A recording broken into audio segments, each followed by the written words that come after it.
Lo que realmente pasó en la casa del viudo en CDMX, crónica oscura de herencia, codicia y venganza.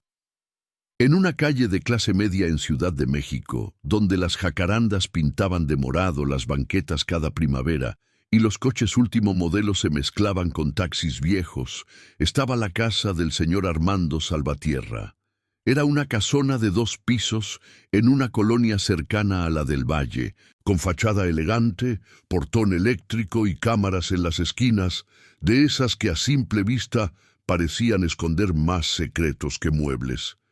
Los vecinos lo conocían como el viudo, un empresario de la construcción que se había quedado solo tras la muerte de su esposa y que, desde entonces, vivía rodeado de abogados, médicos y planes para ordenar su herencia millonaria.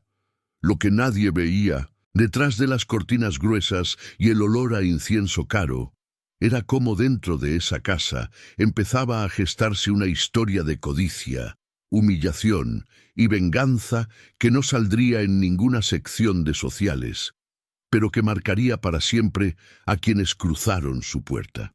Antes de seguir con esta crónica oscura, si te gustan las historias basadas en hechos que podrían pasar en cualquier casa de México, te invito a suscribirte al canal y a comentar desde qué ciudad o país nos estás escuchando. Tu comentario y tu like ayudan a que más personas conozcan estas historias de herencias, secretos y justicia tardía que muchos prefieren callar. Quien mejor conocía la rutina de la casa no era el notario ni el médico, sino Julia, la trabajadora del hogar que llegaba cada mañana desde una colonia popular en la periferia. Tenía 30 y pocos años. Piel tostada de tantos trayectos bajo el sol, manos ásperas por el cloro y una mirada que aprendió a hacerse pequeña para no molestar a quienes creían tener la vida resuelta. Julia llevaba años limpiando casas ajenas en Ciudad de México. Había visto de todo. Familias que se despedazaban por un departamento en Copilco, hermanos que se dejaban de hablar por un terreno en Ecatepec, hijos que esperaban la muerte de los padres como quien espera un depósito. Pero en la casa del señor Salvatierra algo se sentía distinto, más denso, como si las paredes supieran que estaban a punto de ser botín de guerra. Cada mañana, Julia bajaba de la combi en una avenida ruidosa y caminaba unas cuadras hasta llegar a la calle arbolada donde vivía el viudo. El contraste era brutal. Dejaba atrás los puestos de quesadillas, las llantas apiladas, los grafitis desvanecidos y entraba a un mundo de cafeterías de especialidad, coches relucientes y señoras paseando perros pequeños con suéter. Ya ni se fijaba en las miradas que la medían de pies a cabeza, como adivinando que ella no era vecina, que venía a servir. Armando la había contratado después de la muerte de su esposa, cuando por fin aceptó que no podía encargarse solo de una casa tan grande. Al principio apenas le dirigía la palabra, se limitaba a dejarle listas en la mesa de la cocina. Pisos, ventanas, baño de visitas, planchar camisas blancas.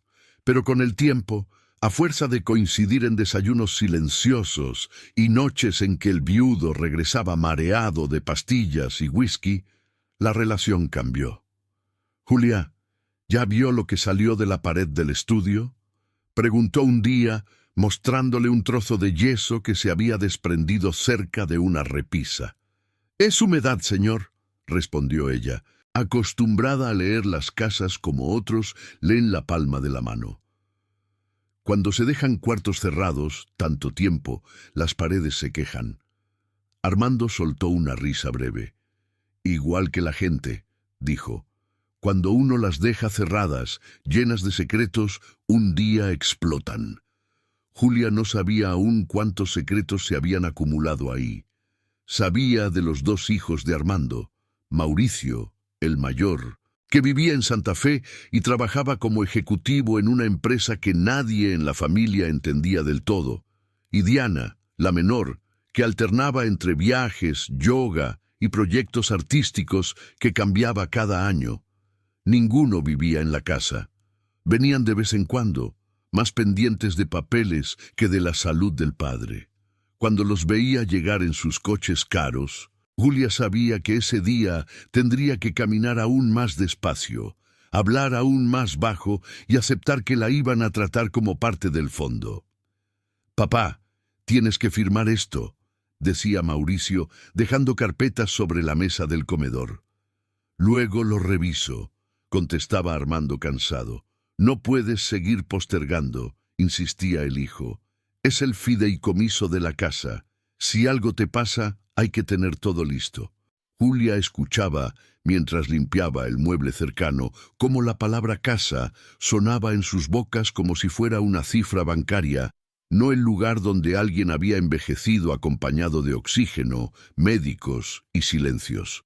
Para ella, las casas se medían en recuerdos, en peleas de pareja, en risas de niños, en huellas de muebles antiguos en el piso. Para ellos, la casa del viudo era un activo que no debía quedar mal administrado.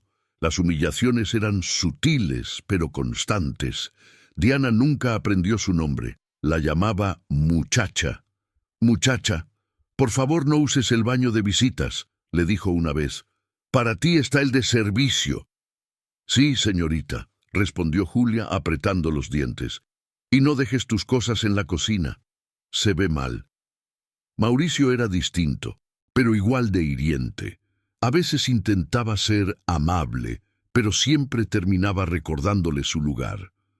«Julia, qué bueno que sigues aquí», comentó un día. «Mi papá se encariña fácil con la gente que lo atiende». «Yo solo hago mi trabajo, señor», dijo ella. «Claro», asintió él, «y por eso te pagamos. Pero no dejes que confunda cariño con exceso de confianza. Ya me entiendes». Julia entendía demasiado bien. Había trabajado en lugares donde las cuidadoras terminaban acusadas de manipular a viejos enfermos solo por recibir un gracias más cálido de lo normal. Por eso se cuidaba de no relajarse nunca, de no sentarse a la mesa, de no opinar cuando los hijos hablaban de dinero. Un día, sin embargo, Armando rompió esa distancia. Era una tarde fría, de esas en que el cielo de Ciudad de México se queda gris todo el día y la humedad se mete en los huesos. Julia terminaba de limpiar el estudio cuando el viudo la llamó desde su sillón favorito, junto a la ventana que daba al pequeño jardín. «Julia, siéntese un momento», dijo, señalando la silla frente a él. «Estoy terminando de...». «Lo demás puede esperar», la interrumpió. «La soledad, no». Ella dudó, pero se sentó en la orilla de la silla con las manos en el regazo. «¿Cuánto lleva trabajando aquí?», preguntó Armando. «3 años, señor. En 3 años lo ha visto todo», dijo él. «Ha visto entrar y salir abogados, doctores, mis hijos, amigos que ya no son amigos. Y nunca dice nada». «No es mi lugar opinar», respondió Julia. «A veces los que no opinan ven más claro que los que no callan», replicó. «Dígame algo, si esta casa fuera suya, ¿qué haría con ella?». Julia se sorprendió por la pregunta. Miró alrededor, los libreros llenos, el cuadro de la esposa fallecida, la alfombra gruesa, las cortinas pesadas. «Pues la arreglaría donde está dañada», dijo. «Abriría más las ventanas, quitar tanta cosa que nada más guarda polvo, y pondría un comedor grande para que comiera toda la familia junta». Armando sonrió, pero había tristeza en esa sonrisa. «Lo sabía», dijo. «Usted piensa en la casa como hogar, mis hijos como inversión». «Son cosas distintas», se atrevió a decir Julia, «pero también se pueden cuidar las dos». «Si tuviera nietos que quisieran venir aquí, tal vez», murmuró él, «pero lo que quieren es vender, repartir, irse cada uno a su lado». Guardó silencio unos segundos, mirando la foto de su esposa. «¿Sabe qué es lo que más me asusta?», continuó. «No morirme. Morirme sabiendo que esta casa, donde pasó todo lo bueno y lo malo de mi vida, termine en manos de gente que nunca quiso realmente vivir aquí, gente que solo la ve como un número. Todavía puede decidir, dijo Julia con prudencia. Usted es el dueño. Eso creen, respondió Armando. Pero cuando uno está viejo y viudo, los demás piensan que ya no sabe lo que hace, que todo lo que decide es porque alguien le llenó la cabeza. La miró directo. Y en este caso dirán que fue usted, añadió sin rodeos. Si un día cambio algo en mi testamento, si decido agradecerle de alguna forma, mis hijos van a culparla. Julia se puso rígida. Yo nunca he pedido nada, señor. Lo sé, asintió él. Por eso pensaba en hacerlo. Ese día, al volver a su casa en la periferia, Julia sintió que el peso del uniforme era distinto. No era solo la carga física de las horas de trabajo, sino el peso de una posibilidad que jamás se había permitido imaginar. La de ser considerada en una herencia que no tenía nada que ver con su sangre, pero sí con sus manos, su paciencia y su silencio. No le contó nada a su madre ni a su hermana, con quienes compartía un pequeño departamento en un edificio viejo cerca de una avenida ruidosa. ¿Cómo explicarlo sin que sonara a fantasía, a interés, a pecado? En el mundo de Julia, las herencias eran cosas de otros, de patrones, de gente con apellidos compuestos, de familias que salían en revistas. Las trabajadoras del hogar heredaban otra cosa. Dolores de espalda, gastritis, recuerdos de casas donde no podían quedarse. Sin embargo, en la casa del viudo algo estaba cambiando, y no solo en la mente de Armando. Mauricio empezó a notar que el padre hablaba más con Julia, que la llamaba por su nombre en lugar de decir la señora que limpia. Julia, ¿ya le conté lo que pasó cuando compré esta casa?, decía él mientras ella limpiaba la mesa. No, señor, contestaba ella, aunque ya supiera la historia. Fue un error y una bendición, decía él, como casi todo en la vida. Diana, por su parte, empezó a encontrar la casa sofocante. No sé cómo puedes estar aquí tanto tiempo, le dijo a Julia un día. Yo entro y siento que las paredes se me vienen encima. Es cuestión de acostumbrarse, respondió ella. ¡Qué miedo acostumbrarse a un lugar así!, replicó Diana. Luego una termina creyendo que le pertenece. Julia se quedó callada. Sabía que en esa frase había algo más que un comentario al aire. Era un aviso. No te acostumbres. Como si el simple hecho de conocer cada rincón de la casa, cada ruido nocturno, cada grifo que goteaba, pudiera convertirla en amenaza para los verdaderos herederos. Lo que ni Mauricio ni Diana sabían era que, en un cajón del estudio, escondida entre recibos viejos y fotografías, había una carpeta que no llevaba su nombre. Una carpeta que Armando revisaba de vez en cuando, con la vista cansada, pensando si tendría el valor de hacer lo que sus hijos jamás le perdonarían, cambiar el destino de la casa. Y mientras esa decisión se fermentaba en silencio, la Ciudad de México seguía su vida allá afuera. Marchas en Reforma, tráfico en Insurgentes, gente corriendo al metro, colonias enteras donde la palabra herencia se reducía a un cuarto rentado.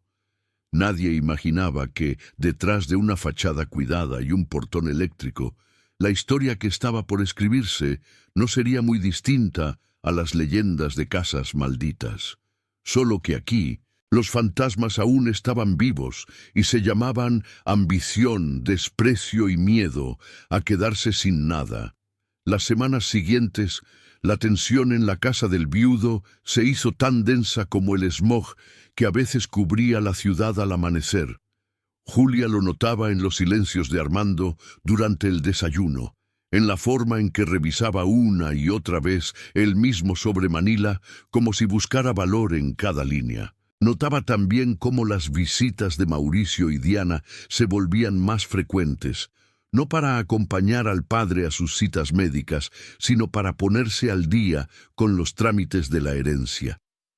Cada vez que sonaba el timbre y aparecía uno de ellos con su sonrisa forzada y sus carpetas, Julia sentía que el suelo se volvía un poco más inestable bajo sus pies.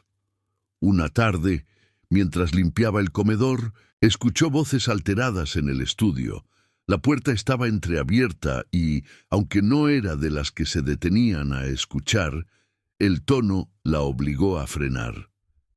«Es una irresponsabilidad, papá», decía Mauricio conteniendo la ira. «Llevamos meses trabajando en el fideicomiso con el notario. No puedes cambiarlo todo de último momento. Lo que no puedo es morirme tranquilo si siento que estoy repartiendo mi vida como si fuera un lote en remate», respondió Armando con la voz ronca pero firme. «No estás pensando con claridad», intervino Diana. «Desde que mamá murió, te aferras a cosas que no tienen sentido». Hubo un silencio tenso. Julia, con el trapo en la mano, se mantuvo quieta, fingiendo acomodar unos marcos. «¿A qué cosas?», preguntó Armando. «A esta casa, por ejemplo», dijo Diana. «Sabes perfectamente que ninguno de los dos quiere vivir aquí. Es vieja, está llena de humedad, requiere mantenimiento constante. Lo responsable es venderla, invertir ese dinero, asegurar tu atención médica y nuestro futuro. Tu futuro ya te lo has asegurado tú sola, viajando de retiro espiritual en retiro espiritual», replicó él cansado. «Y tú, Mauricio, ganas más en un mes de lo que yo ganaba cuando empecé. No finjan que dependen de lo que valga esta propiedad». Mauricio golpeó la mesa. El ruido hizo que Julia diera un pequeño salto. «No se trata de depender», dijo. «Se trata de lo que es justo. Esta casa es parte del patrimonio familiar. Mamá también la construyó contigo. ¿Qué crees que pensaría si supiera que estás considerando a terceros?» La palabra terceros se quedó flotando en el aire, cargada de veneno. Julia sintió que la sangre se le iba a los pies. No necesitaba ver las caras para entender de quién estaban hablando. «No voy a discutir sobre quién se merece más esta casa», respondió Armando. «Pero sí voy a decir algo. Quien más ha cuidado de este lugar en los últimos años no ha sido ninguno de ustedes. ¿De verdad vas a comparar lo que nosotros hemos hecho por la familia con el trabajo de una empleada?», soltó Diana, con una mezcla de indignación y desprecio. Julia apretó el trapo con fuerza. Sabía que no debía escuchar más, pero no podía moverse. Sentía que, si daba un paso, el crujido del piso delataría su presencia. «No la llames así, como si no tuviera nombre», dijo Armando. «Se llama Julia, y sí, voy a compararlo. Porque cuando me quedé sin poder levantarme solo del sillón, ella fue quien me alcanzó el vaso de agua, no ustedes. Cuando me subió la presión a medianoche, fue ella quien pidió la ambulancia. Cuando me quedé hablando solo con las paredes, fue ella quien escuchó». «Te está manipulando», dijo Mauricio con frialdad. «Es lo que hacen. Se ganan la confianza del patrón, se vuelven imprescindibles, lo aíslan de la familia y al final... ¡Basta!», lo cortó Armando, alzando la voz más de lo habitual. Julia, sin querer, dejó caer el trapo. El ruido fue mínimo, pero suficiente. «Julia», llamó el viudo desde adentro. «¿Está ahí?». No tenía escapatoria. Empujó un poco la puerta y asomó la cabeza. «Sí, señor. Estaba limpiando el comedor». «Pase, por favor», dijo él. Ella cruzó el umbral, evitando mirar de frente a Mauricio y a Diana, que la observaban como si hubiera invadido un salón privado. «Usted también es parte de esta casa», dijo Armando despacio. «Y si vamos a hablar de lo que vale, quiero que esté presente». «Señor, yo de verdad no quiero problemas», balbuceó Julia. «Solo vine a hacer mi trabajo». «Tu trabajo es mantener esta casa en pie», dijo él, usando por primera vez el tú sin darse cuenta. «Y lo has hecho mejor que nadie». Mauricio la taladraba con la mirada. «Julia», dijo él recuperando el tono condescendiente, «no te preocupes. Nadie está diciendo que no apreciemos lo que has hecho. Pero también tienes que entender que hay decisiones que son familiares. Yo lo entiendo, señor, respondió ella, volviendo al usted. Siempre lo he entendido. Quiso retirarse, pero Armando la detuvo con un gesto. Solo quiero hacerles una pregunta a los tres, dijo. Si mañana yo muriera, ¿qué sería lo correcto hacer con esta casa? No hablo de papeles, hablo de conciencia. Diana cruzó los brazos. Venderla, contestó. Dividir el dinero de forma justa y usarlo con responsabilidad. Mauricio asintió, firme. Coincido, dijo. Venderla. Cualquier otra cosa sería un desperdicio. Armando miró a Julia. ¿Y tú, Julia?, preguntó. ¿Qué crees que sería lo correcto? Ella sintió que el corazón le golpeaba en el pecho.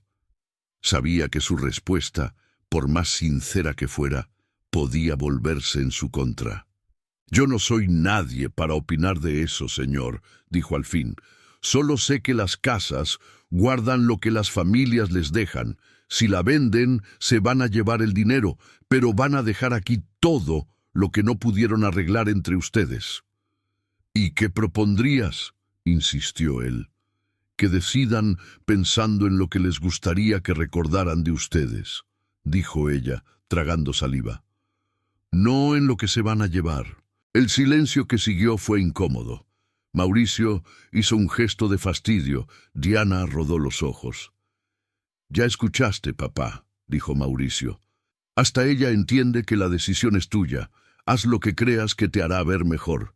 Pero acuérdate de que también tienes una familia de sangre. Julia bajó la mirada. Esa última frase fue un golpe certero, un recordatorio de su lugar, de que, pasara lo que pasara, su apellido no estaba en ninguna escritura. Esa noche, al terminar la jornada, se despidió de Armando con una mezcla de respeto y temor. «Buenas noches, señor», dijo, cargando su mochila gastada. «Julia», la llamó él. «Pase mañana un poco más temprano. Hay cosas que quiero poner en orden». «Sí, señor», respondió sin atreverse a preguntar más. Al día siguiente llegó media hora antes de lo habitual. El cielo estaba nublado y el aire cargado de esa humedad pegajosa que presagiaba lluvia. Al tocar el timbre, nadie respondió. Esperó unos segundos y volvió a tocar. Nada.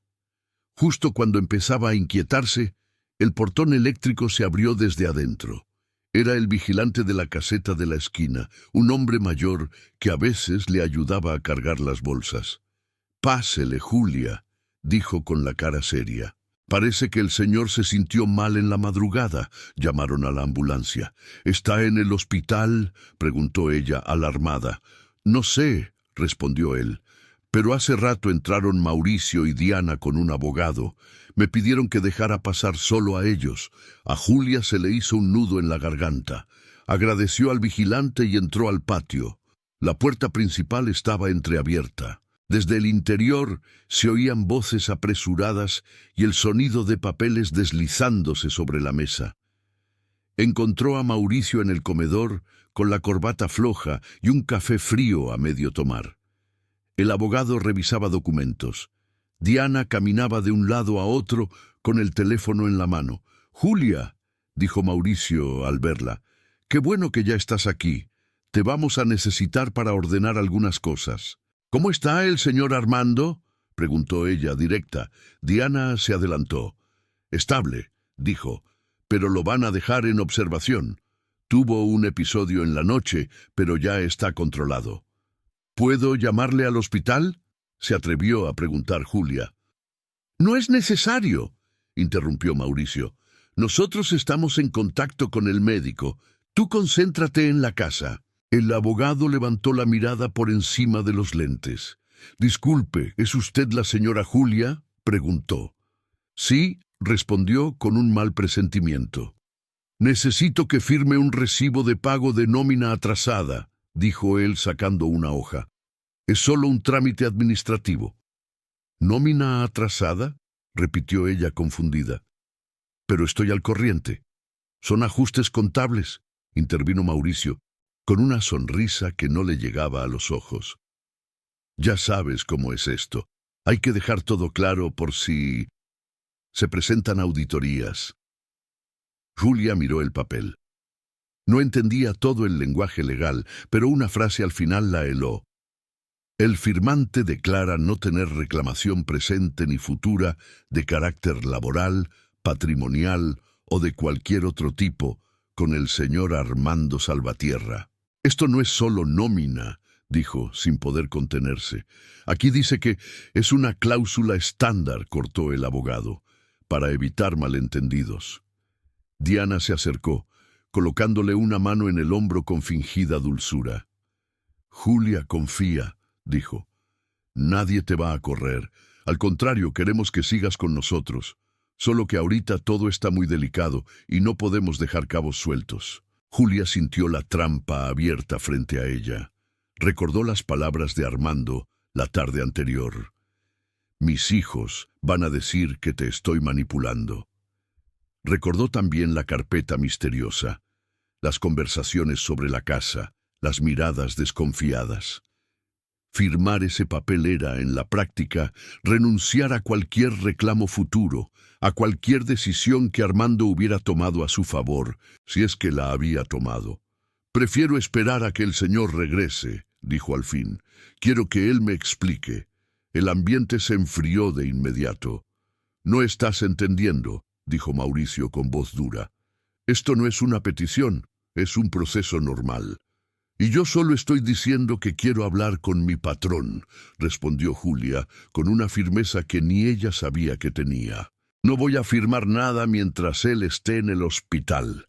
El abogado y Mauricio se miraron molestos. Diana se dio la vuelta, murmurando algo sobre la ingratitud de la gente. Está bien, dijo Mauricio al final, conteniendo la rabia. Pero recuerda que uno se gana la confianza con años y la pierde en un segundo. Julia respiró hondo. Sabía que acababa de cruzar una línea invisible, el punto en el que dejaba de ser la muchacha dócil para convertirse en alguien incómodo. Pero también sabía que, si cedía, se traicionaría a sí misma. El resto del día trabajó en silencio, entre aromas de productos de limpieza y ecos de conversaciones legales que subían desde el comedor. Mientras limpiaba el estudio, sus dedos encontraron, casi por inercia, el cajón donde había visto la carpeta escondida. Dudó unos segundos.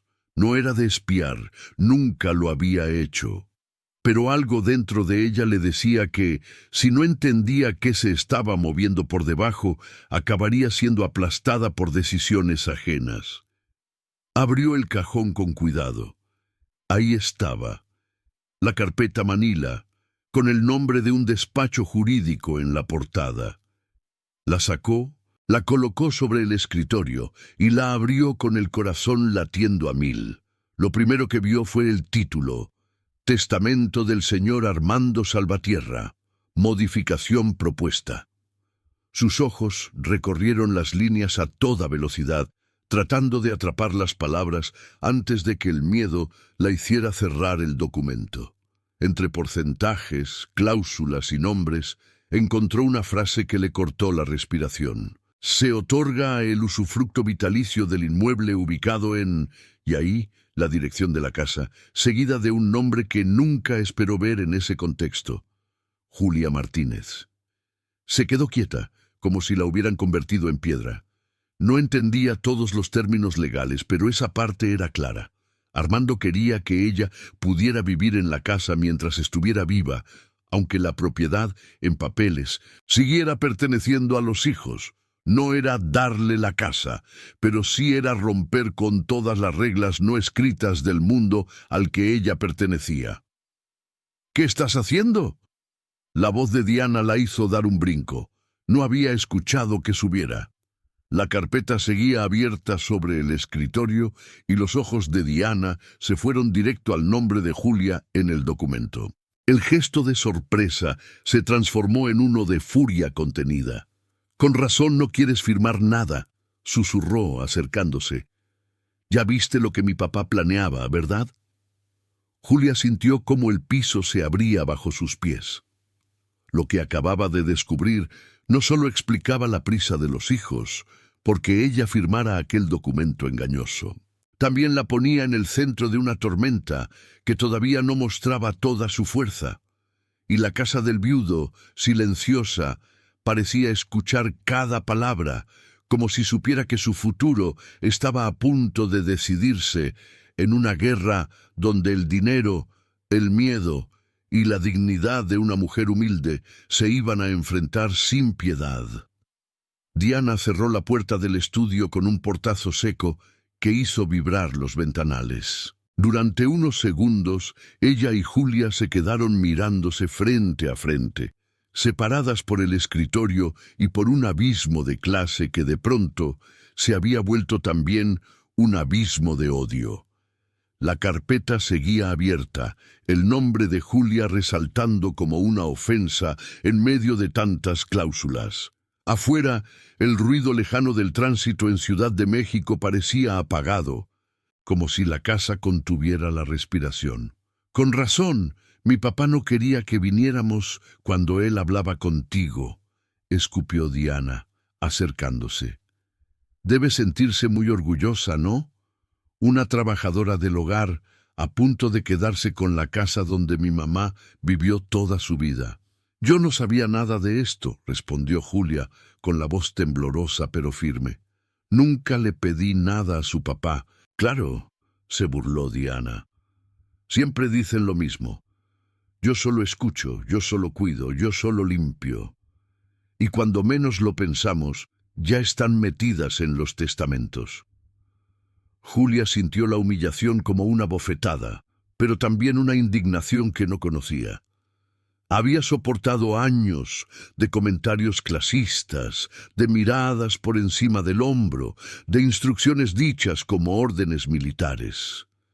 Sin embargo, nunca antes había sido señalada como una ladrona de algo que ni siquiera sabía que existía. El señor Armando puede hacer lo que quiera con lo suyo, dijo, sosteniéndole la mirada. Y no es su casa, es de él. Era, corrigió Diana con un brillo cruel en los ojos, porque después de lo que pasó anoche, no sabemos cuánto tiempo le queda. Julia sintió un frío en el estómago. ¿Qué pasó anoche?, preguntó. Se descompensó, contestó Diana, encogiéndose de hombros. Pero no te preocupes, está en buenas manos. Aunque, ahora que lo pienso, qué curioso que justo después de que te llamara para poner cosas en orden, le diera el episodio más fuerte de los últimos meses. La insinuación flotó en el aire. Julia apretó los puños.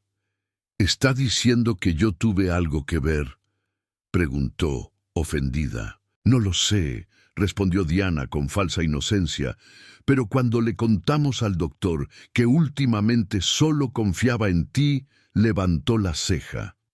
Ya sabes cómo son estos casos: ancianos solos, cuidadoras abnegadas, decisiones impulsivas sobre herencias.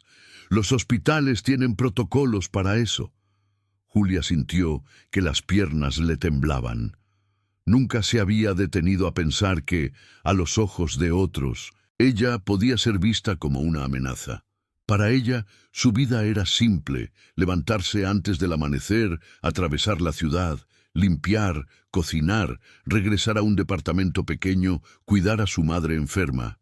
Pero ahora, los hijos de Armando estaban construyendo otra versión de la historia, una donde ella era la villana. Si realmente crees que manipulo a tu papá, deja que él lo diga, respondió, tragando saliva. No usted.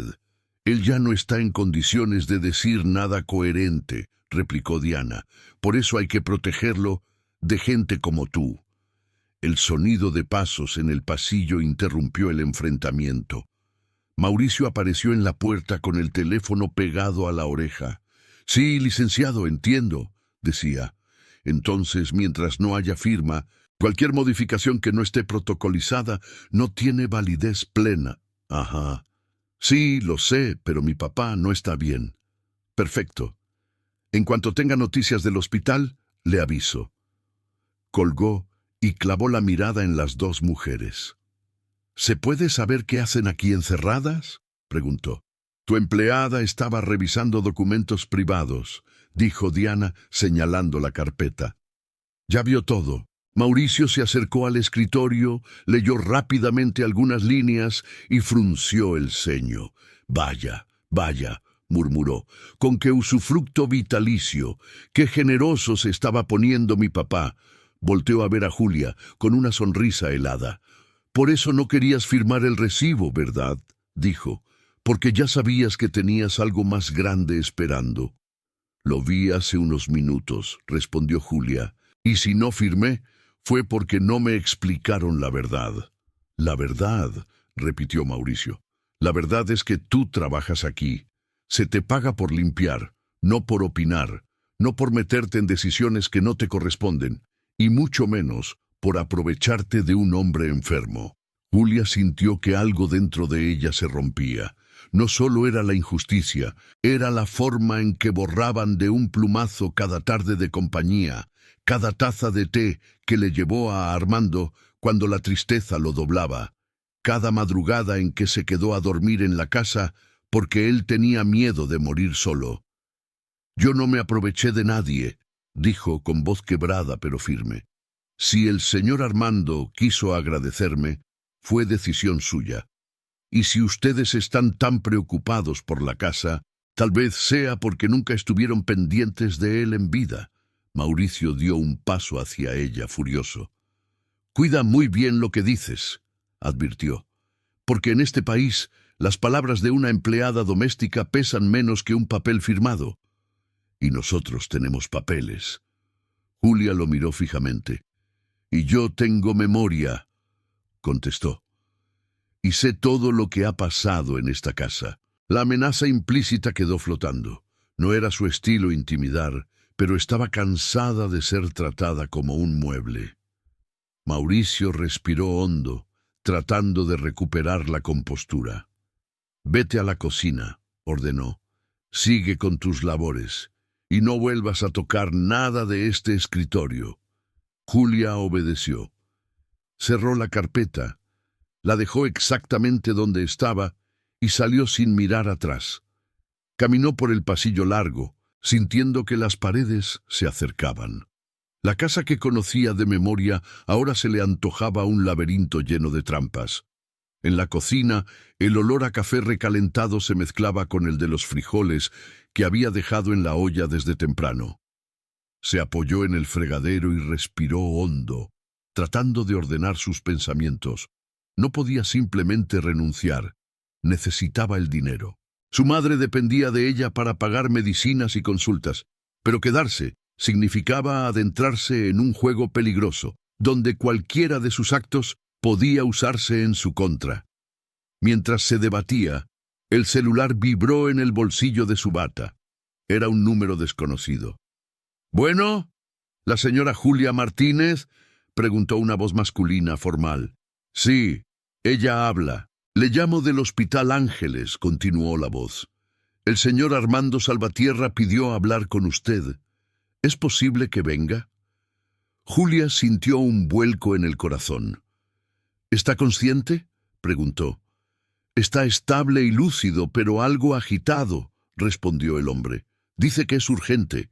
Miró alrededor. Sabía que si les decía a Mauricio y a Diana que el padre la estaba llamando, se lo impedirían o, peor aún, la acompañarían para vigilarla. Pensó rápido.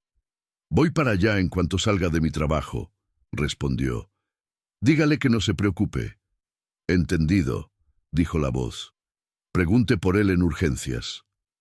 Colgó, con las manos sudorosas. Pensó en fingir una llamada de su madre enferma, en pedir permiso para salir, pero sabía que no se lo darían. Para ellos, ella era necesaria ahí, ordenando habitaciones, sirviendo café a los abogados. Solo había una opción: irse sin pedir permiso. Tomó su mochila y la dejó junto a la puerta de servicio, sin que los otros se dieran cuenta. Regresó al comedor con un trapo en la mano, fingiendo seguir limpiando, mientras Mauricio y el abogado discutían en voz baja. Si logramos que firme algo desde el hospital, mejor, decía el abogado. Pero hay que tener cuidado. A veces, los jueces anulan documentos firmados en esas condiciones. Lo sé, respondió Mauricio. Por eso quería resolver lo de la empleada hoy mismo. Esa mujer es un problema. Siempre puede prescindir de sus servicios, sugirió el abogado. Todavía no, contestó Mauricio. Alguien tiene que hacerse cargo de la casa mientras tanto. Julia sintió el peso de esas palabras. Esa mujer es un problema. Se obligó a mantener el mismo ritmo al pasar el trapo por la mesa, como si no hubiera escuchado nada. Cuando terminó, se acercó a Diana. «Voy a comprar cloro y bolsas de basura», dijo, con la voz más neutra que pudo. «Ya casi no hay». «Toma dinero del cajón de la cocina», respondió Diana distraída, revisando el celular. «No tardes». Fue al cajón, tomó unos billetes, pero en lugar de salir a la tienda de la esquina, cruzó la reja y caminó rápido hacia la avenida principal. El ruido del tráfico la recibió como una bofetada de realidad. Levantó la mano para parar un taxi, algo que casi nunca hacía porque era caro, pero no tenía tiempo que perder. «Hospital Ángeles, por favor», dijo al subir. «Es urgente». Mientras el coche avanzaba entre el caos de la ciudad, Julia miraba por la ventana. Puestos de comida, vendedores de flores, edificios grises, anuncios luminosos. Pensó en su madre, en su hermana que trabajaba en una maquila, en todas las veces que había soñado con tener algo propio, aunque fuera un cuartito sin goteras. Nunca imaginó que el algo propio pudiera ser, aunque fuera en usufructo, una casa grande en una colonia de clase media alta. Y sin embargo, más que ilusión, sentía un miedo profundo. Sabía que nada que viniera de arriba hacia alguien como ella llegaba sin costo. Al llegar al hospital, el aire frío del lobby la hizo tiritar. Preguntó por Armando y la dirigieron a una sala discreta, donde el olor a desinfectante se mezclaba con el murmullo de monitores. Encontró al viudo recostado en una cama, con cables pegados al pecho y un suero en el brazo. Aún así, sus ojos seguían siendo los mismos, cansados pero alertas. «Julia», dijo él al verla, «sabía que vendrías». «Me llamaron del hospital, señor», respondió ella acercándose. «¿Cómo se siente?» «Viejo», sonrió con dificultad, y con prisa. Hizo un gesto para que se inclinara. «Cerraron la carpeta, ¿verdad?», preguntó él en voz baja. «¿Ya vieron lo que quería hacer con la casa?», Julia dudó. «Sí, señor», admitió. «Sus hijos también lo vieron». «Lo suponía», asintió. «No tienes idea de las vueltas que le di a ese documento. No quería meterte en problemas. Pero también estoy cansado de ver cómo la gente que más da en esta vida se va con las manos vacías», tosió un poco. La máquina marcó una leve alteración. «Señor, no tiene que preocuparse por mí», dijo Julia. «De verdad, yo solo quiero que se ponga bien». «No digas eso», replicó él. «Claro que tengo que preocuparme. Tú has hecho más por mí que muchos que llevan mi apellido. Y no hablo solo de lavar platos o barrer. Hablaste conmigo cuando nadie más quería escuchar». La miró con seriedad.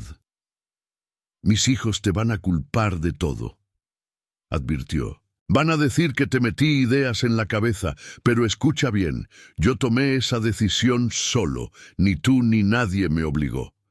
«Lo sé», respondió ella con los ojos húmedos. «Pero ellos tienen dinero, abogados, contactos. Yo solo tengo mi palabra».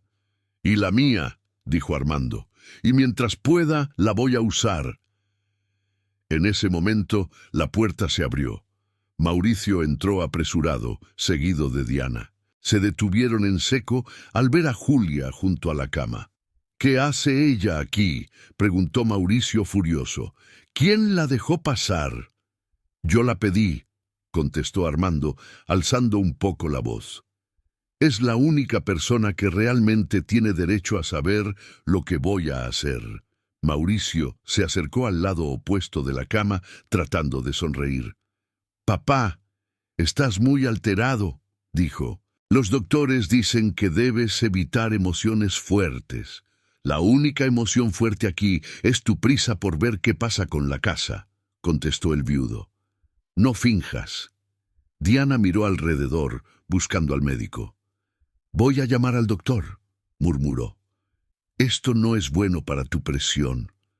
Armando tomó la mano de Julia con fuerza. Escucha, le susurró, ignorando a los hijos. Si algo me pasa, ve con el notario Ramírez. Su tarjeta está en el cajón del buró del estudio, donde guardo mis lentes. Él sabe lo que quiero hacer. No firmes nada que no entiendas. Julia sintió la presión de sus dedos, las venas marcadas, la urgencia en sus ojos. Señor, por favor, cálmese, pidió Mauricio. Está delirando. Delirando estaría si siguiera confiando ciegamente en ustedes, respondió Armando. Julia, prométeme que no vas a dejar que te hagan sentir culpable por algo que no hiciste. Se lo prometo, dijo ella con lágrimas en los ojos. Un médico entró en ese momento, acompañado de una enfermera. Les pidió a todos que se hicieran a un lado. El paciente necesita descansar, dijo. Las visitas deben terminar por hoy. Mauricio aprovechó para tomar a Julia del brazo. «Te vas conmigo», le dijo en voz baja. «Tenemos que hablar de lo que acabas de escuchar». Ella se soltó con suavidad. «Yo regreso por mi cuenta», respondió. «Tengo que pasar primero por mi casa». Diana intervino. «No te hagas la digna», susurró. «Ya estás metida hasta el cuello. Y si crees que un notario cualquiera va a salvarte, no conoces cómo funciona esta ciudad». Julia no respondió. Caminó por el pasillo blanco, sintiendo las miradas de los familiares de otros enfermos, de enfermeras cansadas, de camilleros que empujaban camas. Afuera, el cielo empezaba a oscurecerse. El viento fresco anunciaba lluvia. En la parada del camión, rodeada de gente anónima, Julia comprendió que ya no había marcha atrás. Conocía el contenido de la carpeta, sabía la intención de Armando, y ahora cargaba con un encargo que podía costarle el trabajo, la reputación y quizá algo más. La guerra por la casa del viudo ya no era solo entre padre e hijos. Ahora también la arrastraba a ella. Una mujer acostumbrada a limpiar los restos de los conflictos ajenos, pero que por primera vez en su vida estaba en el centro de la tormenta, obligada a elegir entre proteger su dignidad o protegerse del poder de quienes nunca la habían visto como igual. Y mientras el primer trueno retumbaba sobre la Ciudad de México, Julia supo que, para sobrevivir, tendría que hacer algo que nunca antes se había atrevido a hacer: investigar, preguntar, dejar de ser invisible y enfrentar de frente a una familia que estaba dispuesta a todo con tal de que la casa, esa casa llena de recuerdos y silencios, no quedara ni un solo día bajo el amparo de alguien como ella. La lluvia caía con furia sobre Ciudad de México cuando Julia llegó a su colonia, empapada hasta los huesos y con la mente hecha un torbellino. Las calles de tierra se habían vuelto lodo, los charcos reflejaban los postes de luz parpadeantes y el olor a drenaje se mezclaba con el de elotes hervidos que alguien intentaba seguir vendiendo bajo una lona azul. Subió las escaleras angostas del edificio, esquivando el agua que se filtraba por el techo. Ya en la puerta de su departamento, escuchó la tos seca de su madre y el sonido de la televisión vieja encendida a todo volumen. «Hija, ¿ya llegaste?», preguntó la señora Rosa desde el sillón. «Sí, mamá», respondió Julia, dejando la mochila en la mesa. Se vino el cielo abajo. Su hermana menor, Maribel, salió de la pequeña cocina secándose las manos en un trapo. «Te tardaste más de lo normal», dijo, frunciendo el ceño. «¿Pasó algo en la casa del señor?». Julia dudó. Nunca hablaba de los problemas de sus patrones, así la habían criado. Lo que se ve en la casa ajena se queda en la casa ajena. pero esa noche sentía que el peso era demasiado para cargarlo sola. «El señor Armando se enfermó», dijo, evitando los detalles. «Está en el hospital». «Pobrecito», murmuró su madre. «Siempre se le veía tan entero». «¿Y tus patrones?», preguntó Maribel. «¿Se portaron bien o ya andan con sus cosas de ricos?». Julia pensó en la carpeta, en el papel que querían que firmara, en las acusaciones veladas. «Están complicados», dijo al fin. «Hay problemas por la casa». «Siempre es por las casas o por el dinero», resumió la señora Rosa. «Nunca es por el cariño». Se sentó frente a ellas, con el uniforme todavía húmedo. «Mamá, si un día alguien te dijera que yo recibí una casa de herencia, ¿qué pensarías?», preguntó de repente. «Que se equivocaron de Julia», respondió la madre sin dudar. «O que por fin Dios se acordó de nosotras. ¿Por qué?». «Nada», mintió. «Es que en la casa del Señor han pasado cosas raras». Maribel la miró más atenta. «¿Te están metiendo en problemas?», insistió. «Porque si es así, mejor salte. No importa si nos apretamos un poco más, pero yo no quiero verte en chismes de ricos». «No es tan fácil salirme», dijo Julia. «Ese trabajo paga más que los demás, y la renta no se va a pagar sola». La señora Rosa la observó con esa mezcla de ternura y dureza que solo tienen las madres que han sobrevivido a todo. «Lo único que te digo», sentenció, «es que ninguna casa vale que te humillen o te culpen de cosas que no hiciste. Acuérdate de tu tía Licha, la que trabajó con los abogados y salió embarrada en el caso ese del fraude. Ella no hizo nada, pero la usaron de chivo expiatorio». «Sí, me acuerdo», susurró Julia viendo la pintura descarapelada de la pared. «Por eso tengo miedo».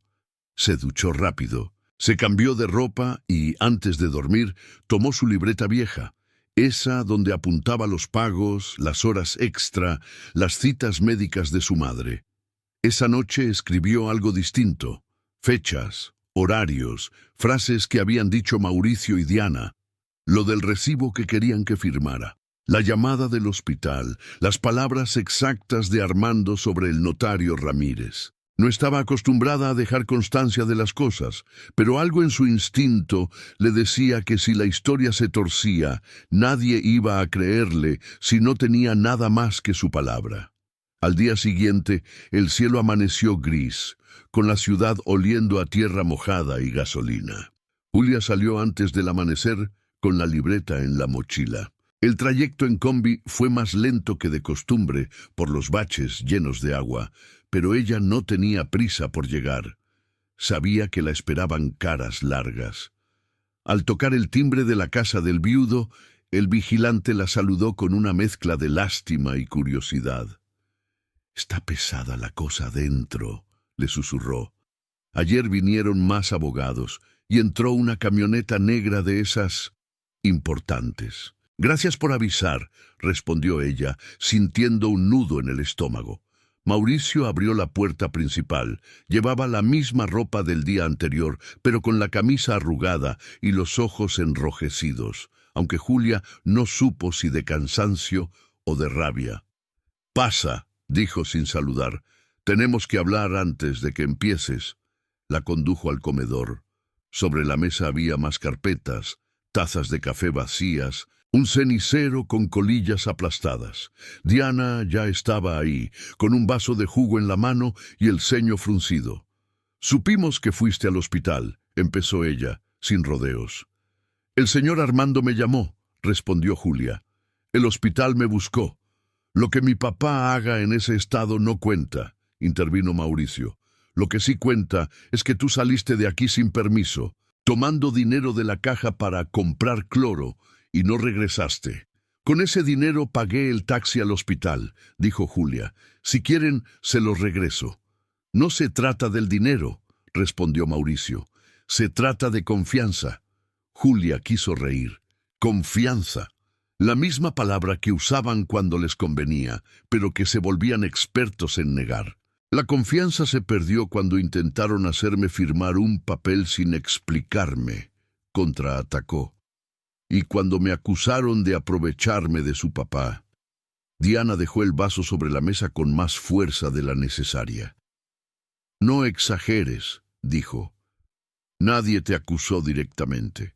No con esas palabras, contestó Julia. Pero lo insinuaron. Mauricio respiró hondo, como si se preparara para un discurso. Mira, Julia, empezó, voy a ser muy claro. Mi papá está en una situación delicada. Los doctores dicen que puede tener momentos de lucidez, pero también episodios de confusión. No podemos saber si todas las decisiones que quiere tomar ahora son producto de un pensamiento estable o de la influencia de personas que lo rodean.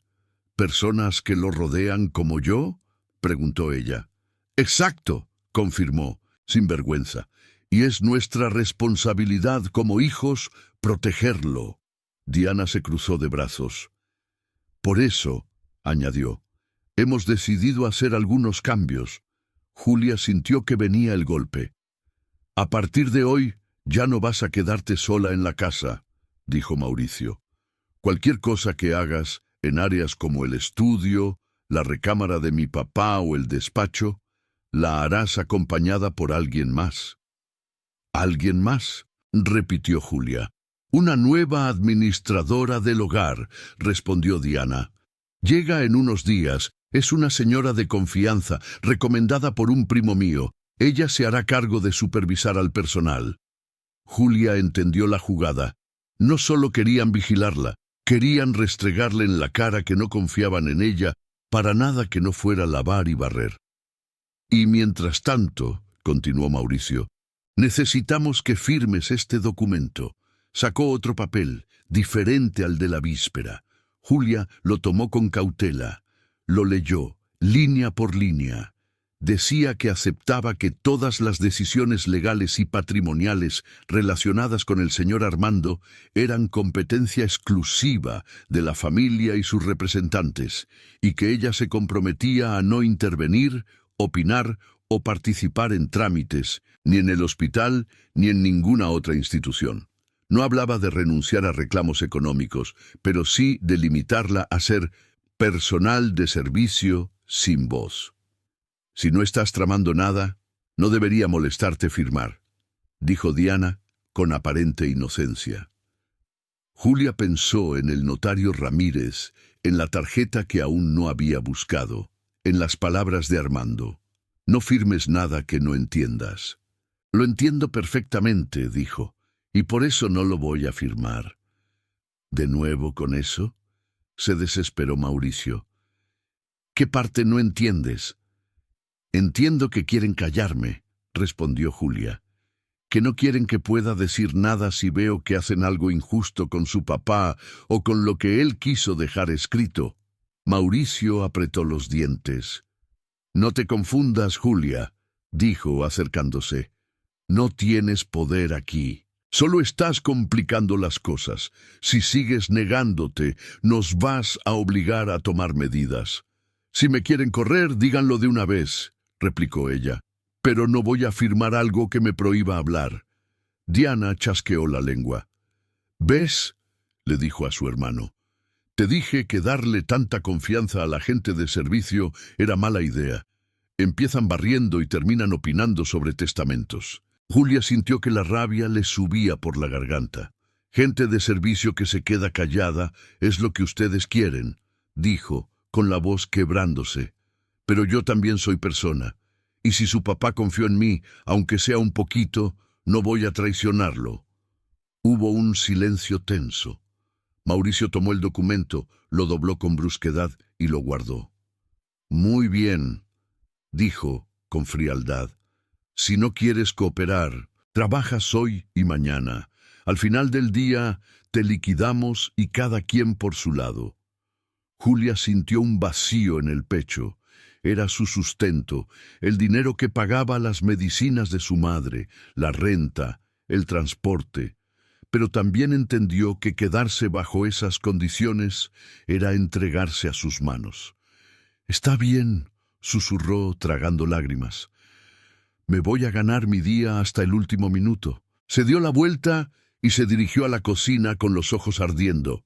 Mientras lavaba los trastes, se preguntó si estaba haciendo lo correcto. ¿No era mejor firmar, aguantar humillaciones y seguir cobrando? Pero cada vez que pensaba en el rostro de Armando en la cama del hospital, en la forma en que le había pedido que no traicionara su confianza, sabía que no podía ceder. Al mediodía, cuando la casa se quedó un poco más tranquila, aprovechó para subir al estudio. El corazón le latía fuerte, pero sus pasos eran firmes. Entró, cerró la puerta y se dirigió al buró donde Armando guardaba sus lentes. Abrió el cajón. Entre cajitas de medicinas caducadas, plumas viejas y un rosario, encontró una tarjeta blanca con letras negras. Licún Ernesto Ramírez, notario público. La guardó en su libreta, respiró hondo y salió del cuarto como si nada. Esa tarde, en lugar de irse directo a casa, bajó en una estación de metro cerca del centro. Afuera, el bullicio de vendedores ambulantes, oficinistas, estudiantes y turistas la envolvió. Preguntó por la dirección que aparecía en la tarjeta. La guiaron hacia una calle de edificios antiguos, con oficinas discretas y placas doradas. Se plantó frente a una puerta de cristal con marco de aluminio, donde un letrero decía Notaría 84. Sentía que ese lugar no era para alguien como ella. Estaba acostumbrada a bancos llenos de filas, a oficinas de gobierno con paredes descascaradas, no a recepciones silenciosas con muebles de madera pulida y plantas ornamentales. La recepcionista la miró de arriba a abajo, con una sonrisa automática. «Buenas tardes, ¿tiene cita?» «No», respondió Julia, sosteniendo la tarjeta como escudo. «El señor Armando Salvatierra me dijo que buscara al licenciado Ramírez. Es urgente». El nombre pareció causar efecto. La recepcionista marcó un número interno, habló en voz baja y tras unos minutos la invitó a pasar. El notario Ramírez era un hombre mayor, de traje impecable y gafas de marco delgado. La recibió con una cortesía distante pero no hostil. «Así que usted es Julia», dijo indicándole la silla frente a su escritorio. «El señor Salvatierra me habló de usted». «No sabía que lo había hecho», respondió ella sorprendida.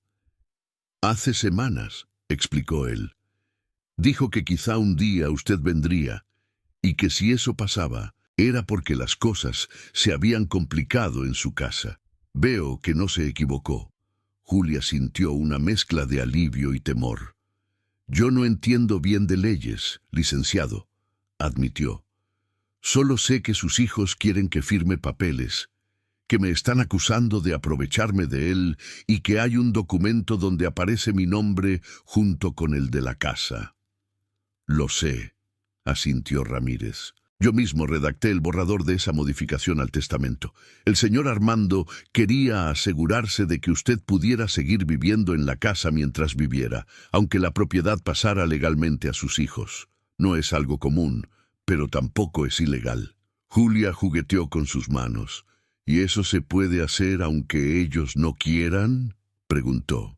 «Si el testador está en pleno uso de sus facultades mentales al momento de firmar, sí», respondió él. «Pero ahí está el problema. Sus hijos están moviéndose para demostrar lo contrario. Si logran que un médico declare que su padre no está en condiciones de decidir, cualquier cambio reciente podría considerarse inválido. Entonces, ¿no hay nada que hacer?», susurró ella. «No dije eso», respondió el notario. «Lo que sí dije es que va a ser una batalla complicada, y usted va a estar en medio». La miró con atención. «Señora Julia, quiero hacerle una pregunta muy seria», dijo. «¿Está dispuesta a enfrentar la presión, las humillaciones y los posibles ataques que vendrán si decide defender la voluntad del señor Salvatierra? Porque esa es la otra cara de aceptar lo que él quiso dejarle». Julia pensó en su madre, en la renta, en los comentarios de la colonia, en los chismes de familiares que de seguro dirían que se levantó porque algo hizo. Pensó también en las lágrimas de Armando, en cómo se aferraba a su mano en el hospital, en la soledad que había visto en sus ojos. «No quiero pleitos», dijo sincera. «Nunca he tenido problemas con nadie, pero tampoco quiero que digan que robé algo que no robé, y mucho menos quiero que borren lo que él decidió solo por quedar bien con los de su mismo nivel». El notario asintió, como si hubiera esperado esa respuesta. «Entonces, lo primero que tiene que hacer», dijo, «es protegerse. No firme nada que no pase por mis manos. Documente todo lo que la familia le diga o le haga. Y sobre todo, no se quede sola. Busque apoyo». «¿Apoyo de quién?», preguntó ella confundida. «Hay organizaciones que defienden los derechos de las trabajadoras del hogar, colectivos que conocen casos como el suyo», explicó. «La Ciudad de México es dura, pero también hay gente que lucha». Le dio una tarjeta más, de una asociación civil, y le ofreció una copia del borrador del testamento. «¿Puedo tener algo así?», preguntó ella sorprendida. «No es la versión firmada», aclaró él, «pero sirve para demostrar lo que él quería hacer. Guárdelo bien. Si algo me pasa a mí, o si sus hijos intentan desaparecer el documento original, esto puede ser la diferencia entre que la escuchen o no». Julia tomó la copia con manos temblorosas. Al verla, con su nombre escrito en letras serias entre tanto legalismo, sintió una mezcla de miedo y dignidad. Ese papel no era solo un beneficio, era una prueba de que, al menos para una persona, ella valía más que un uniforme. Al salir de la notaría, el cielo empezaba a abrirse. Un rayo de sol se colaba entre las nubes, iluminando los edificios viejos. Julia respiró hondo. Sabía que, al regresar a la casa del viudo, la tratarían como enemiga. Sabía que podían inventar cosas sobre ella, tratar de despedirla sin pago justo, acusarla de robar, de manipular. Pero por primera vez en mucho tiempo no se sentía completamente desarmada. Guardó la copia del testamento en el fondo de su mochila, dentro de la libreta donde había empezado a escribir cada detalle. A partir de ese momento, entendió que ya no era solo la trabajadora del hogar que limpiaba silenciosamente las huellas de los demás. Se había convertido en testigo incómoda de una batalla de herencia, codicia y venganza, y aunque el miedo la acompañaba en cada paso, también empezaba a caminar junto a ella algo nuevo, frágil pero poderoso, la decisión de no dejar que su historia fuera escrita por otros. Al tomar de nuevo la combi hacia la colonia del señor Armando, Julia se preparó mentalmente. La casa del viudo ya no era solo el lugar donde trabajaba. Se había vuelto escenario de una lucha donde la dignidad de una mujer humilde y el desprecio de una familia privilegiada se enfrentarían sin máscaras. Y la ciudad, enorme e indiferente, seguiría su curso, sin imaginar que detrás de aquella fachada tranquila, en una calle arbolada de la colonia, lo que realmente estaba en juego no era solo una casa, sino la justicia que rara vez toca las puertas de quienes limpian lo que otros ensucian. Cuando Julia voltó a casa do viudo, o sol empezaba a secar las calles, pero dentro de la casona el ambiente seguía tan húmedo y pesado como después de la tormenta. Apenas cruzó la puerta, notó algo distinto. El silencio ya no era el de siempre, sino uno tenso, vigilante, como si la casa supiera que ella traía algo escondido en la mochila. Caminó directo a la cocina, dejó sus cosas en el mismo rincón de siempre y se puso el mandil. Necesitaba parecer normal, aunque por dentro se sintiera como una intrusa en su propio trabajo. No pasaron ni 10 minutos cuando escuchó los pasos de Mauricio en el pasillo. «Julia», la llamó desde la puerta. «Ven al estudio, por favor». Se secó las manos y lo siguió. Al entrar al estudio, vio a Diana sentada en el sillón de su padre, con las piernas cruzadas y una carpeta en las manos.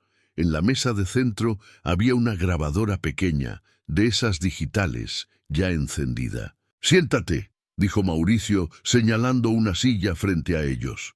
Julia se sentó despacio. «¿Qué es eso?», preguntó, mirando la grabadora. «Una medida de protección», respondió Diana. «A partir de ahora, todas las conversaciones importantes quedarán registradas, para que luego nadie diga que no se le explicó nada o que se le obligó». Julia sintió un escalofrío, pero se obligó a mantener la calma.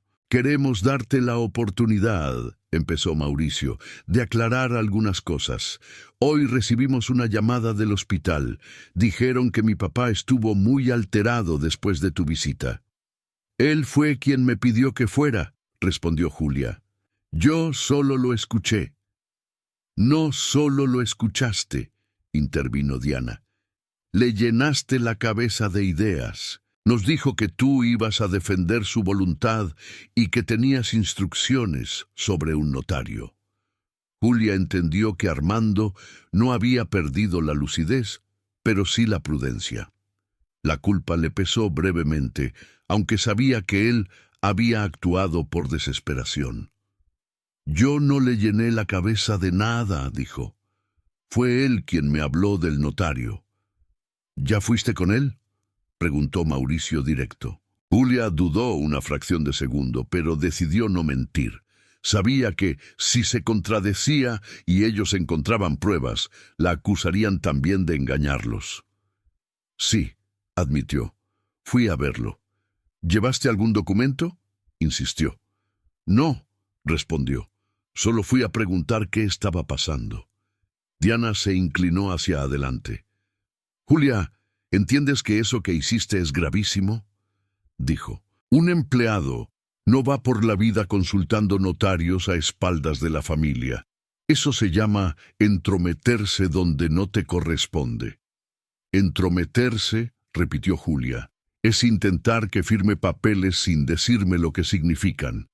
Entrometerse es usar la enfermedad de su papá como pretexto para borrar lo que no les conviene». Mauricio golpeó la mesa. «¡Basta!», exclamó. «De verdad estás abusando de nuestra paciencia. A partir de este momento estás formalmente despedida.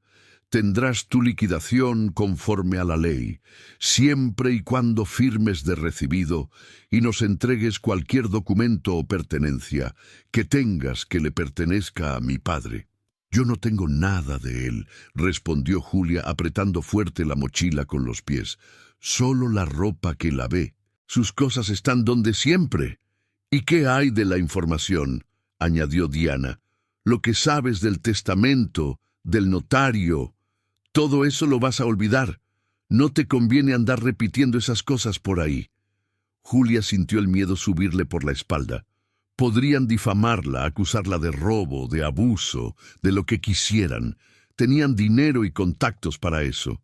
Pero también recordó la cara de Armando en la cama del hospital, pidiéndole que no lo traicionara. «Si me van a despedir, está bien», dijo, tragando saliva. «Ya se los dije. No voy a firmar nada que me obligue a callar. Y si me preguntan lo que vi en esta casa, voy a decir la verdad». «¿A quién crees que le van a creer?», se burló Mauricio. «¿A la trabajadora que vivía en la periferia o a la familia Salvatierra?». «Tal vez a nadie», respondió Julia. «Pero por lo menos yo voy a dormir sabiendo que no me vendí». Diana apagó la grabadora de golpe. «Listo», dijo. «Ya tenemos prueba de que se niega a colaborar. Que quede asentado. Puedes irte», sentenció Mauricio. «Te depositaremos en la semana». Julia se levantó, sintiendo que el estudio se hacía más pequeño a su alrededor. Mientras recogía su mochila en la cocina, el vigilante se acercó a la puerta de servicio. «¿Todo bien, Julia?», preguntó en voz baja. «Ya no trabajo aquí», respondió con una sonrisa triste.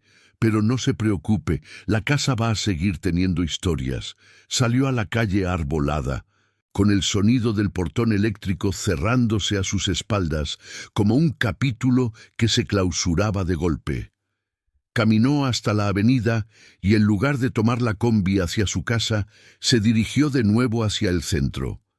Tenía una cita con la asociación que le había recomendado el notario. La oficina de la organización era mucho más modesta que la notaría. Paredes con carteles sobre derechos laborales, mesas llenas de papeles, olor a café recién hecho. La recibió una mujer de cabello corto, piel morena y voz firme, que se presentó como Lucía. «Nos habló el licenciado Ramírez», dijo. «Nos contó un poco de tu caso. Siéntate, cuéntame con calma». Julia relató todo, desde la carpeta encontrada, el papel que querían que firmara, el despido, la forma en que la habían grabado. Lucía la escuchó sin interrumpir, tomando notas en una libreta. «No eres la primera», dijo al final, «ni vas a ser la última. Hay muchas trabajadoras del hogar que terminan en medio de pleitos de herencia. A veces las usan, a veces las culpan, casi siempre las invisibilizan. Pero tu caso tiene algo distinto. Aquí hay un notario que puede respaldar lo que tu patrón quiso hacer. Eso pesa». «¿Y de qué me sirve si ya me corrieron?», preguntó Julia con tristeza. «Te sirve para dos cosas», respondió Lucía. «Uno, para defenderte si intentan acusarte de algo. Dos, para intentar que se respete la voluntad del señor Salvatierra. No te voy a mentir, es difícil, pero no es imposible». Le explicaron que podían acompañarla a la Junta de Conciliación si la familia intentaba negarle su liquidación, que podían buscar un defensor público o un abogado aliado para el tema del testamento, que también existían periodistas interesados en historias de abuso contra trabajadoras domésticas. «No quiero salir en la tele», dijo Julia sobresaltada. «No quiero que mi mamá se preocupe más». «Tranquila», respondió Lucía. «Nadie va a hacer nada sin tu autorización. Pero es importante que sepas que no estás sola y que la casa del viudo no es solo su casa, también es un símbolo». Julia salió de ahí con folletos, teléfonos y una sensación nueva. Por primera vez se veía no solo como alguien que sufría una injusticia, sino como parte de algo más grande. No era consuelo, pero era un comienzo. Los días siguientes fueron duros. En su colonia se corrió la voz de que ya no trabajaba con los ricos. Algunos vecinos preguntaban con curiosidad morbosa. Otros chismeaban que seguro la descubrieron robando o se quiso pasar de lista. Julia se limitaba a responder que habían sido diferencias y que estaba buscando otro trabajo. Solo su madre y su hermana sabían toda la verdad. Una tarde, mientras lavaba ropa en el lavadero común, su celular sonó. Era un número desconocido. «¿Bueno? ¿Julia Martínez?», preguntó una voz formal. «Sí. Le habla el licenciado Ramírez. Necesito verla. Es sobre el señor Salvatierra». El corazón se le detuvo un segundo. «¿Se murió?», susurró. «Sí», respondió el notario con voz grave. «Hoy en la madrugada. Pero antes de eso, logró firmar algo». Julia sintió un mareo y tuvo que apoyarse en la pared húmeda del patio. «¿Firmar qué?», preguntó apenas en voz alta. «La modificación de su testamento», contestó. «Lo hizo ayer, en el hospital, en presencia mía y de un médico que avaló que estaba lúcido. Sus hijos intentaron impedirlo, pero llegaron tarde. Quiero que vengas cuanto antes a la notaría». El trayecto hasta allá se le hizo eterno. Cuando entró al despacho, el notario la recibió con un expediente en la mano. Fue una firma atropellada, con discusiones en el pasillo, amenazas veladas, explicó. «Pero legalmente vale. Aquí está, el testamento actualizado». Le mostró la parte relevante, el usufructo vitalicio de la casa para Julia. Aunque la propiedad seguiría siendo de Mauricio y Diana, mientras ella viviera, tendrían que respetar su derecho a habitarla, sin poder venderla ni desalojarla a la fuerza. «Sus hijos van a pelear», advirtió Ramírez. «Ya me llamaron furiosos. Van a intentar impugnar, decir que su padre estaba manipulado, que tú eres una interesada. pero tenemos el dictamen médico, el video de la firma y mi declaración. Yo apenas terminé de pagar el refrigerador a meses, balbuceó Julia. No sé cómo enfrentar algo así. No tienes que hacerlo sola, respondió él. La asociación que visitaste va a ayudarte, y yo también tengo una reputación que cuidar. No voy a avalar nada ilegal. Julia guardó silencio. No sabía si sentirse agradecida, aterrada o ambas cosas. La idea de vivir en la casa del viudo ya no era una fantasía lejana, era una posibilidad real y peligrosa. Pocos días después, la citaron en una sala pequeña de la notaría junto con Mauricio y Diana. Ambos vestían de negro como correspondía al luto, pero en sus ojos no había tristeza sino rabia contenida. El notario leyó en voz alta las disposiciones del testamento. Cuando llegó a la parte donde se nombraba a Julia usufructuaria de la casa, el silencio se cortó como un hilo. «Esto es una burla», escupió Mauricio.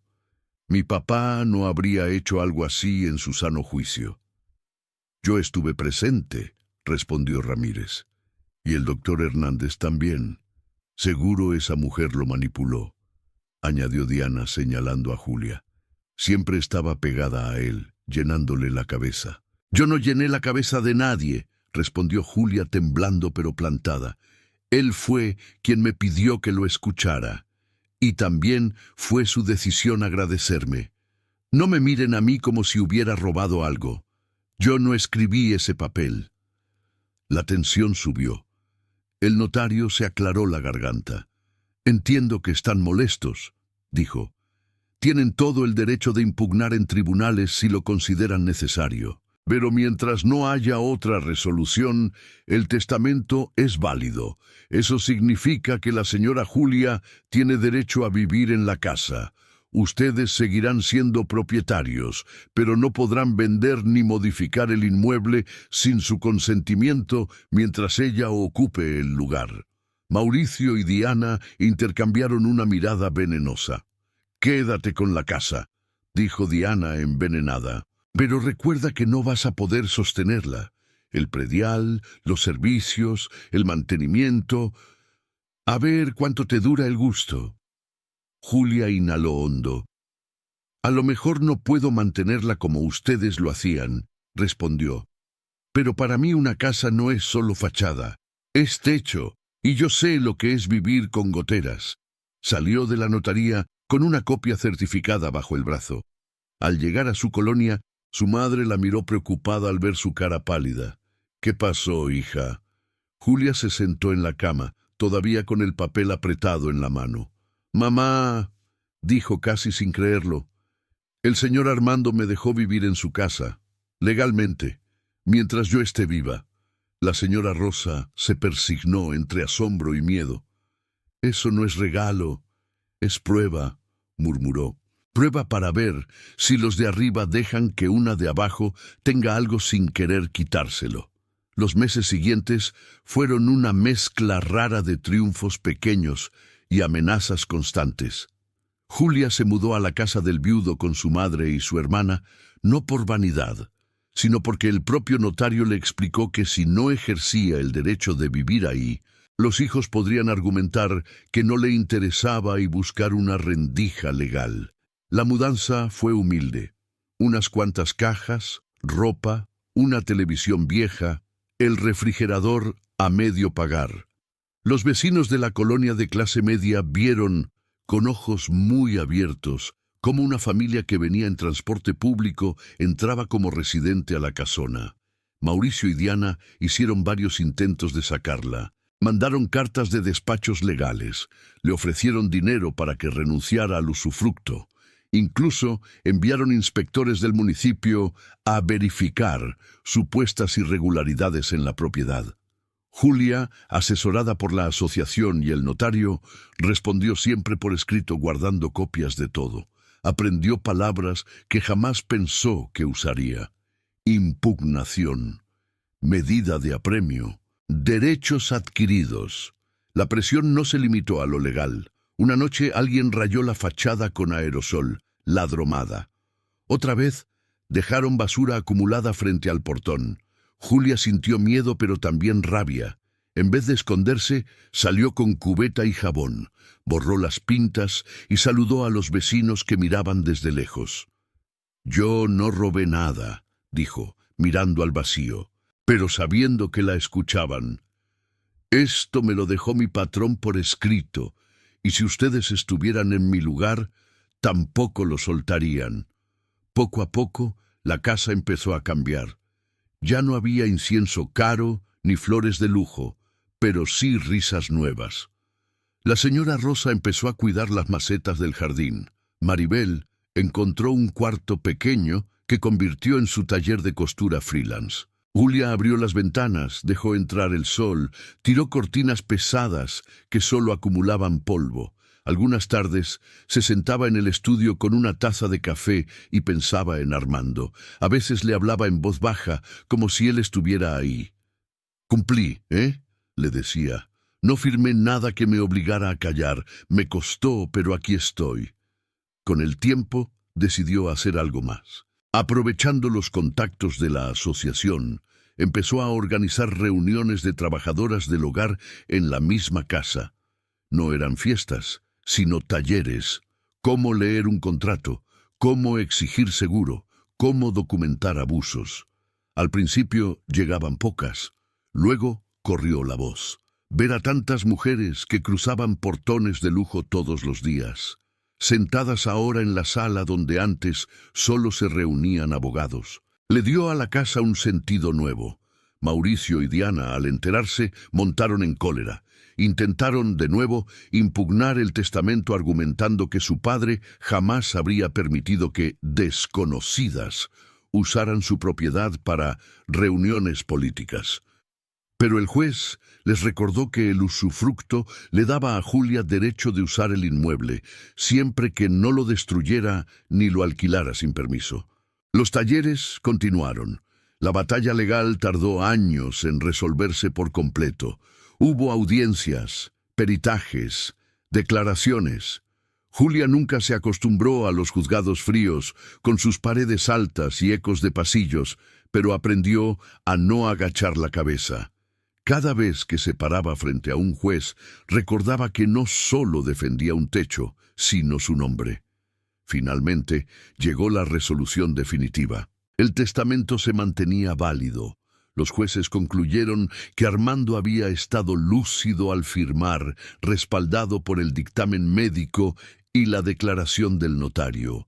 Mauricio y Diana conservaron la propiedad legal, pero tuvieron que resignarse a que la casa del viudo, mientras Julia viviera, sería también la casa de la mujer a la que siempre habían visto por encima del hombro. El día que recibió la sentencia, Julia salió al pequeño jardín trasero y se sentó bajo la sombra de un árbol viejo.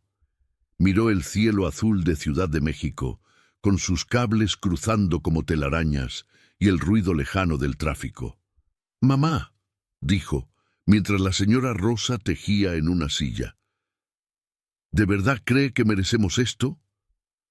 «No se trata de merecer o no», respondió ella, sin dejar de mover las manos. «Se trata de que por una vez alguien allá arriba decidió reconocer lo que haces. Tú pudiste haber aceptado el dinero y ya, pero escogiste la dignidad. Eso es lo que te dio esta casa, no el papel». Maribel, desde la puerta, añadió: «Y aunque un día tengamos que irnos, nadie va a poder decir que lo obtuviste engañando. Eso, para mí, vale más que cualquier herencia». Con el tiempo, la historia de la casa del viudo empezó a circular en voz baja entre otras trabajadoras del hogar, no como un cuento de hadas, sino como una advertencia y una inspiración. Las herencias pueden ser trampas, pero también pueden ser actos de justicia. La codicia puede destruir familias, pero también puede dejar al descubierto quiénes son en realidad. Y una mujer humilde, si se niega a afirmar su silencio, puede convertirse en el recuerdo más incómodo y más digno de una casa donde antes solo mandaba el dinero. Julia nunca se acostumbró del todo a vivir en esa casona. Cada cierto tiempo, el eco de los pasos de Armando parecía recorrer los pasillos, recordándole que ella no estaba ahí por casualidad, sino porque él se atrevió a desafiar la costumbre de dejar todo entre los suyos. Y cada vez que abría la puerta para recibir a otra trabajadora que llegaba al taller, sentía que, de algún modo, la casa del viudo había dejado de ser escenario de codicia y venganza para transformarse, poco a poco, en un lugar donde, al menos entre esas paredes, la dignidad de quienes limpian lo que otros ensucian no volvía a ser invisible. Ese fue el verdadero legado de Armando Salvatierra. No solo una escritura firmada ante notario, sino la decisión de poner en manos de una mujer a la que todos subestimaban la llave de una casa que, más que ladrillos y herencias, terminó siendo testigo de que, a veces, la justicia llega por caminos torcidos, pero llega.